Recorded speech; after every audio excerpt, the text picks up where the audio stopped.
दुल्हन के दिनवा बाटे आज हो, बीए बीटेक और बीटीसी करके दसवा के लजिया बचौल एलएलबी का कैले। मैं आज शुरू में प्रेजेंट टेंस शुरू से पढ़ाने जा रहा हूँ। मैं सच में कह रहा हूँ, जो बच्चा कभी ट्रांसलेशन नहीं पढ़ा है उसको आज ट्रांसलेशन समझ में आएगा। कब? जब आप लोग गौर से इस वीडियो को देखेंगे तब। जैसे मैंने लिखा है प्रेजेंट टेंस। प्रेजेंट का मतलब होता है वर्तमान और टेंस का मतलब होता है काल। पहले आप शुरू से समझेंगे। Present tense, present tense, present का मतलब होता है वर्तमान और टेंस का मतलब काल या समय। तो प्रेजेंट टेंस का मतलब हुआ वर्तमान काल। अब वर्तमान काल का मतलब ये हुआ जो समय चल रहा है। फिर आ जाओ अफर्मेटिव सेंटेंस। अब अफर्मेटिव सेंटेंस का मतलब क्या होता है? साधारण वाक्य। साधारण का मतलब अफर्मेटिव सेंटेंस, साधारण वाक्य, इसे बोलेंगे। अब आ जाओ प्रेजेंट टेंस कहते किसे हैं, इसकी पहचान क्या होती है, इसकी सहायक क्रिया क्या होती है, मैं इसके बारे में भी बताने जा रहा हूँ। जिन वाक्यों के अंत में है, हूँ, हो, हैं आदि शब्द आते हैं तो उसे प्रेजेंट टेंस कहा जाता है। और प्रेजेंट टेंस की सहायक क्रिया होती है इज, एम, आर। एक वचन के साथ इज का प्रयोग करेंगे, बहुवचन के साथ आर का प्रयोग करेंगे, आई कर्ता के साथ एम का प्रयोग किया जाता है। जैसे मैंने पहला ट्रांसलेशन लिख दिया है कि सोहन एक ईमानदार है। तो भैया हमको सबसे पहले पता करना है कि कौन सा टेंस है। तो ये है प्रेजेंट टेंस। अब पहचान क्या है कि भाई प्रेजेंट टेंस तो है, ये पहचान क्या है इसकी? लास्ट में मैंने बताया है कि जिन वाक्यों के अंत में है, हूँ, हो, हैं आदि शब्द आते हैं तो उन्हें प्रेजेंट टेंस कहा जाता है। तो भैया है आ गया, इसलिए प्रेजेंट टेंस है। और ये है अफर्मेटिव सेंटेंस। अफर्मेटिव सेंटेंस का मतलब साधारण वाक्य। तो इसमें मैं सूत्र बता दे रहा हूँ। सबसे पहले कर्ता का इंग्लिश लिखेंगे भैया, सबसे पहले कर्ता का इंग्लिश, फिर इसके बाद सहायक क्रिया का इंग्लिश, फिर इसके बाद मुख्य क्रिया की इंग्लिश लिखी जाती है। इंग्लिश में बोलेंगे सब्जेक्ट, ऑब्जेक्ट, मेन वर्ब और अदर वर्ड। तो सबसे पहले कर्ता है सोहन, सबसे पहले है कर्ता सोहन। अब बहुत से सोच रहे होंगे कर्ता का मतलब ये होता है कार्य करने वाले को कर्ता कहा जाता है। तो कर्ता है सोहन, तो कर्ता सोहन, पहले कर्ता का इंग्लिश सोहन लिखेंगे, सोहन। अब हमको ये देखना है कि सोहन कै वचन है। तो सोहन एक वचन है। मैंने यहाँ लिखा भी है कि ही, सी, इट, दिस या किसी का नाम आ जाए तो, नाम आए तो कर्ता एक वचन कहेंगे। अब तो एक वचन सहायक क्रिया इज का प्रयोग करते हैं। एक वचन कर्ता के साथ सहायक क्रिया इज का प्रयोग करते हैं। यहाँ इज लिखा है, इज सहायक क्रिया, क्योंकि कर्ता एक वचन है इसलिए सहायक क्रिया क्या लगाएंगे? इज। तो सहायक क्रिया इज। अब मुख्य काम है, मुख्य क्रिया है एक ईमानदार। तो एक साथ लिखा है एक ईमानदार। तो ए माने एक और हानेस्ट माने ईमानदार। ऑनेस्ट बोलेंगे, HONEST, ऑनेस्ट माने ईमानदार। ये आपका पहला ट्रांसलेशन कंप्लीट। फिर दूसरा नंबर है पुस्तकें मेज पर है। तो पुस्तकें मेज पर है, सबसे पहले हमको ये पता करना ये टेंस कौन सा है। तो यहाँ है प्रेजेंट टेंस, क्योंकि जिन वाक्यों के अंत में है, हूँ, हो, हैं आदि शब्द आते हैं तो उन्हें प्रेजेंट टेंस कहा जाता है। मैंने भी बताया भी है शुरू में।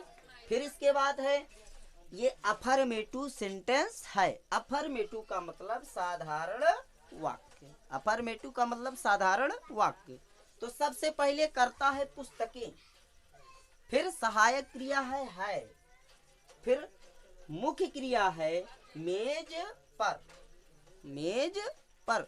तो पहले सबसे पहले हम कर्ता लिखेंगे। तो कर्ता है पुस्तकें, तो पुस्तकें the book, BOOK, the book. अब हमको ये भी देखना है कि पुस्तकें मेज पर हैं, मतलब कि पुस्तकें मेज पर बहुत हैं, पुस्तकें मेज पर बहुत हैं, इसलिए बहुवचन है पुस्तकें, तो हम यहाँ लगा देंगे कर्ता में, पुस्तकें में, बुक्स में, यस। अब जब यहाँ बहुत पुस्तकें हैं तो भैया बहुवचन हो जाएगा, जब बहुवचन हो जाएगा तो सहायक क्रिया क्या लगाएंगे यार। अब मुख्य क्रिया है मेज पर, मेज पर, तो मेज पर जब रहेगी पुस्तक तो मेज के ऊपर ही रहेगी, तो मेज पर on the table, TABLE, on the table. फिर तीसरा नंबर है सीता अपने कमरे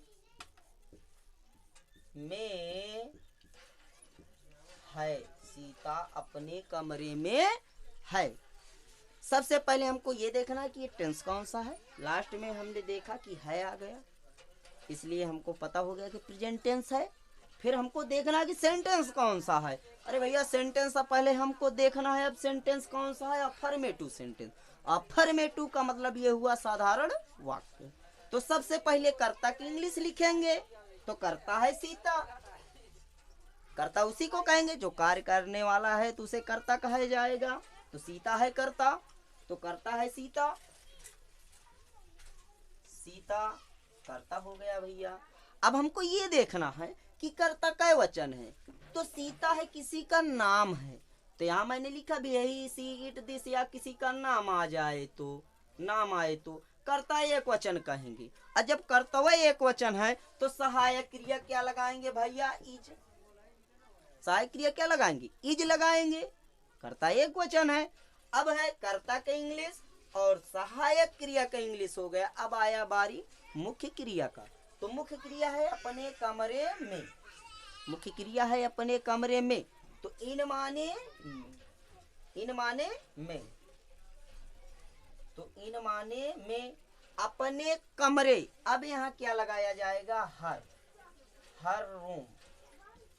अब बहुत से इस वीडियो को देखने वाली ये सोचते होंगे कि यहाँ भाई हर क्यों लगा दिए हैं, क्या हिज नहीं लगा सकते। मैं ये भी बता दे रहा हूँ, यहाँ सीता है स्त्री शब्द, इसलिए यहाँ अपने की इंग्लिश हर आएगा।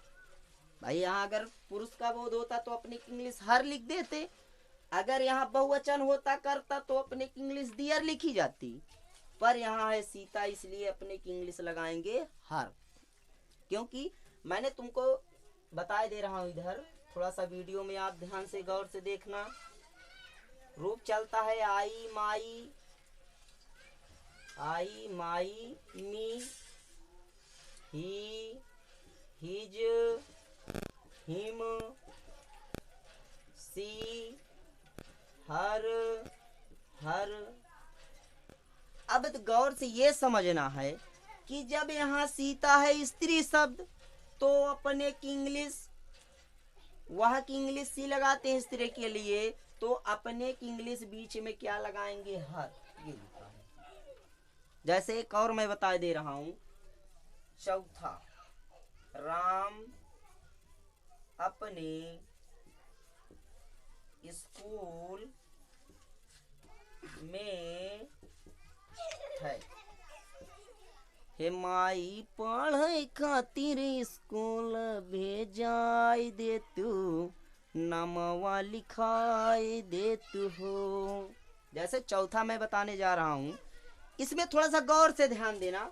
मैं ये कहता हूँ कि इस वीडियो को जो देख रहे हैं, अगर टेंस नहीं आता है तो मैं सच में बता रहा हूँ कि अगर गौर से देखेंगे तो पूरा टेंस समझ में आ जाएगा। ये कोई कठिन नहीं है, समझना है अच्छे से। राम है करता, तो राम करता है, सहायक क्रिया है और मुख्य क्रिया है अपने स्कूल में। पहले हमको ये देखना है टेंस कौन सा है, प्रेजेंट टेंस है, क्योंकि लास्ट में है आया है। फिर इसके बाद करता है राम, तो हम लिखेंगे राम। अब करता राम है, नाम है किसी का, तो एक वचन है, किसी का नाम है ना राम, तो इसलिए एक वचन करता माना जाएगा। जब एक वचन करता है तो सहायक क्रिया इज का प्रयोग करेंगे, इज का। करता एक वचन है तो सहायक क्रिया इज का प्रयोग करेंगे। अब मुख्य क्रिया है अपने स्कूल में, तो अपने स्कूल में पहले मेक इंग्लिश इन माने में, और इसमें आएगा अपने के इंग्लिश हिज स्कूल या CHOOL। अब बहुत से देखने वाले इस वीडियो की ये सोचेंगे कि यहाँ सर हर लगाए हैं, यहाँ हिज लगाए हैं, इसका क्या अंतर है, मैं बता दे रहा हूँ। यहाँ है सीता, इसलिए अपने की इंग्लिश यहाँ हर लगेगी, और यहाँ है पुरुष राम, पुरुष के लिए बोध हो रहा है, इसलिए यहाँ अपने की इंग्लिश हिज का प्रयोग किया जाएगा। जैसे यहाँ पुरुष के लिए ही है तो बीच में हिज लगाएंगे, जैसे यहाँ स्त्री के लिए सी लगाया जाता है तो सी का रूप होता है her. I my me, he his him, she her her, they their them, we our us, ऐसे होता है, यू योर यू।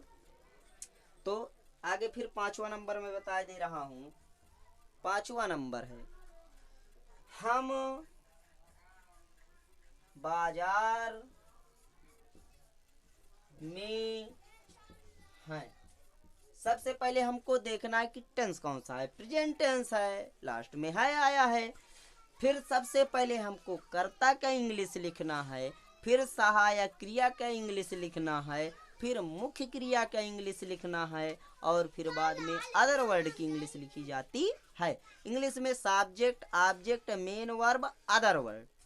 तो सबसे पहले करता है हम, तो पहले हम की इंग्लिश लिखेंगे WE माने हम।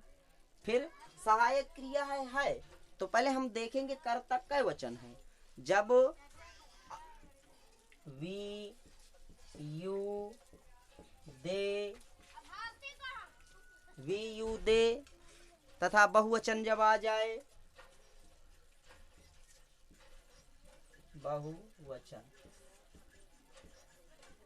तो इन्हें बहुवचन कहा जाएगा। वी यू दे ये आ जाए तो इन्हें तथा बहुवचन कहा जाएगा, या तथा बहुवचन कहेंगे।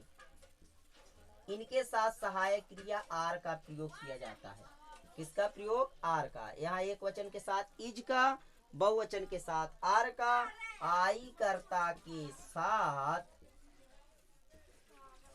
एम का प्रयोग किया जाएगा। सहायक क्रिया एम का प्रयोग किया जाएगा। फिर करता है हम, तो वी माने हम, वी बहुवचन है, यहाँ आप देख भी सकते हैं, वी यू दे तथा बहुवचन कहेंगे। अब बहुवचन के साथ सहायक क्रिया आर का प्रयोग किया जाएगा, तो वी बहुवचन है, सहायक क्रिया है कि आर है, आर। अब बाजार में मुख्य क्रिया इन द मार्केट, MARKET, मार्केट। अब इसमें थोड़ा सा मैं और बता दे रहा हूँ। इसको कर्ता को बोलेंगे सब्जेक्ट, और इसे पूरा बोलेंगे प्रेडिकेट। फिर बुक्स, द बुक्स को बोलेंगे सब्जेक्ट, और इधर पूरा आर ऑन द टेबल इसको बोला जाएगा प्रेडिकेट। यहाँ सीता बोला जाएगा सब्जेक्ट, और इज इन हर रूम को प्रेडिकेट। फिर राम को बोला जाएगा सब्जेक्ट, और इज इन हिज स्कूल को बोला जाएगा प्रेडिकेट। फिर यहाँ वी है subject, are in the market इसको बोला जाएगा प्रेडिकेट भी कह सकते हैं। सब्जेक्ट का मतलब विधेय और प्रेडिकेट का मतलब विधेयक, विधेय और विधेयक। अगर इस वीडियो को आप देख रहे हैं, अच्छा लगे, समझ में आए, लाइक और सब्सक्राइब जरूर करें। मैं ये फर्स्ट वीडियो बनाकर डाल रहा हूँ आज से। इस तरह के वीडियो मैं नई नई आपके लिए लाता रहूँगा।